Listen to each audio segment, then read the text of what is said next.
There you go. Watch the corner of that, looks great. Okay, this was the worst form of punishment ever handed out at the prison. There was no whipping or beating or anything like that. But this was the floor of what was a cage. It had 4 walls and a top. And the guy was brought in here, and he was given a bucket of water and a bucket to get rid of it. And he dined on bread and water for the duration. Now, that inner door was not an iron grate like it is now. It was a solid wood door. So when it was closed, it was totally black in here. No light got in at all. The only ventilation came through that little hole up there in the ceiling. Now, in 1892, John Clay came into the prison for grand larceny, as number 830. And he wasn't in here very long, and he insulted the guard, so they threw him in here for 8 days for insubordination. And he got out of there, and that fall, he tried to kill another prisoner, Howard Withrow, number 633. He cut his throat with a shoemaker's knife. So on November 15th, they threw Mr. Clay back in here. And December 31st, Superintendent Gates' report says, well, Howard Withrow is healed up from his injuries. He's back at work in the shop.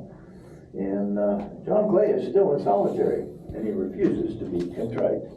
That was 56 days in here. And then in February, the local newspaper, the Sentinel, said, February 18th, John Clay was finally released from the dark cell, and he promises to be a good boy. And that didn't last too long, because it was about a month later he got caught gambling, so he gets another 5 in here. Then that summer, he did 7 days for refusing to go to work, and a day for refusing to shave. In the fall of 95, he and 3 other guys tried to escape. Didn't work, they got caught. So his part of the punishment was another 11 days. And in the spring of 96, he thought, well, those guys got me caught, I can do better for myself. Well, he found out different, because he got caught too. Again, this time he did 28 days. He did 164 days in here. In 4.5 years in prison. In the prison, he spent almost 6 months of it sitting in here in the dark with the bugs and the mice. He's a stubborn kid, 22 years old. There was 2 gals in here, Elena Estrada and Rosa Duran. They got in a little cat fight over there in their cell.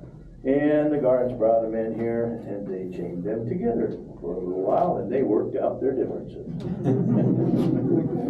The most ever in here was 14, and that was after the 1904 riot, instrumented by, or instigated by William Lostino. So they had them chained around the outside and around the inside. And I don't know if they had more than 1 bucket, but it was probably still pretty close in here. They called it the Snake Den. One year, a bunch of gals came up to the prison to do an inspection to see that everything was being treated fairly. And the superintendent said, I want everything spotless when these gals are going around. So they were ushered in here to check out the dark cell. And there was a trustee on the roof cleaning out that vent with a broom quite vigorously. Well, you can imagine what was in that vent. A couple of great big fat spiders plopped down on the floor and went crawling across the floor. Well, it didn't take those gals long to vacate the premises, you can bet on that. But by the time they made it back out to the sally port, it had become thousands of spiders and scorpions pouring out of the hole. And when they got down to Yuma to tell their friends, the place had been filled with writhing snakes. So it became a snake after that. I don't think there's ever a snake in here. One other thing, there was a rumor that the guards used to drop spiders and scorpions down the vent on top of the guys.